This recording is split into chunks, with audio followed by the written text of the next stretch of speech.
Sir, पिछले Covid के बाद से परिवहन निगम जो है लगातार देखा जा रहा है कि एक लंबे समय से ये स्थापना दिवस का कार्यक्रम होता था, उसको रद्द कर दिया गया है। ऐसा क्यों? देखिए, रद्द ऐसा आप कह सकते हैं, लेकिन रद्द ऐसे किया नहीं गया है क्योंकि वो सिचुएशन ऐसी थी जो हम उसको अवॉइड नहीं कर सकते थे। कोरोना में एक तो गैदरिंग हम लोग अवॉइड करते थे, तो उससे इसलिए हम लोगों ने स्किप कर दिया।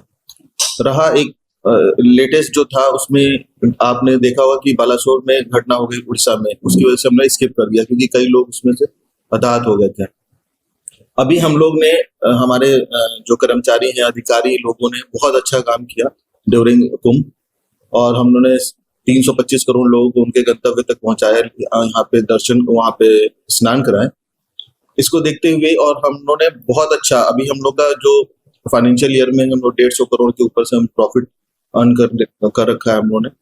इसी के अंतर्गत हम लोग चाहते हैं कि 4 सालों से ये हुआ नहीं था स्थापना दिवस, उसको हम लोग कैरी ऑन करने के लिए हम लोग ये अभी 25 जून को हम लोग अपना 53वां स्थापना दिवस मनाएंगे, ताकि हमारे जो कर्मचारी हैं, अधिकारी हैं, जो मेहनत करते हैं दिन रात, वो उसको अपने और उत्साहित होके काम कर सके।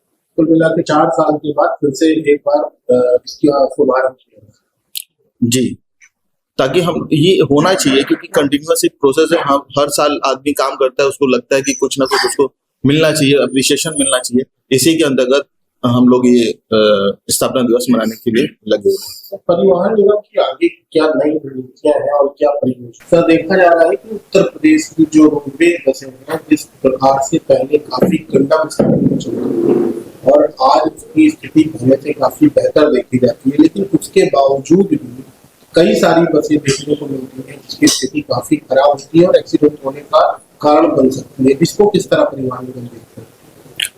परिवहन निगम हमने यात्रियों की सुरक्षा के लिए हमेशा तक कटिबद्ध रहा है। हम लोग हमारी बसेस में जीपीएस VLTD डिवाइस लगे हैं, जिससे हम लोग रियल टाइम बेसिस पे उनकी ट्रैकिंग कर सकते हैं। पैनिक बटन लगे हैं, सुरक्षा के लिए होता है। साथ ही हम बताना चाहते हैं कि पूरे जो हमारे परिवहन कॉर्पोरेशन है, एंटायर स्टेट, उसमें हम लोग सबसे यंगेस्ट फ्लीट हमारी हो गई है। हमारी जो फ्लीट है अभी ऑर्डिनरी, AC, आपके CNG वो है बसेस हैं, फिर हम लोग EV बसेस लेके आ रहे हैं जो एनवायरमेंटल फ्रेंडली हैं, और हमारे जो फ्लीट की वो जो एज है वो भी सबसे कम हो गई है। तो अभी अब देखेंगे कि जैसे हमारा कुंभ रहा, हमने चालक प्रचालक को मोटिवेट किया था और उसमें कोई भी एक्सीडेंट नहीं हुआ।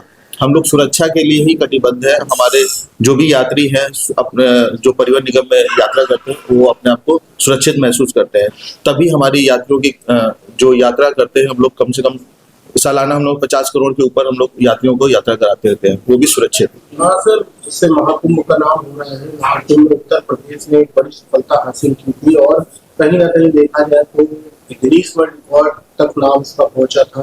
तो इससे जो इसकी एक रणनीति थी वो किस तरह तैयार की गई थी जिससे आज पूरे विश्व में उत्तर प्रदेश के रोडवेज को माना? जहाँ तक कुंभ की बात रही, तो ये हमारा सालों से प्रोसेस चलता आ रहा है कि हम लोग कोई भी इवेंट होता है, कोई भी त्रासदी आती है, हम लोग पहले से ही प्रिपेयर रहते हैं।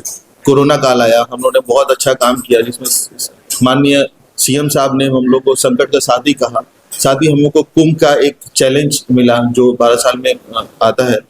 उसमें हम लोगों ने 325 करोड़ यात्रियों को शाही स्नान कराया, वो भी सेफली उनके गंतव्य तक पहुंचाया। कोई उस समय कोई भी एक्सीडेंट नहीं हुआ, और हमारे जो चालक प्रचालक थे उन्होंने बहुत अच्छा काम किया है। हमारे जो ऑफिसर्स लगे थे वो दिन रात मेहनत कर रहे थे। हम लोगों ने उस सभी को लेके चला है ताकि हमारे कभी यात्रियों को कोई कठिनाई ना हो।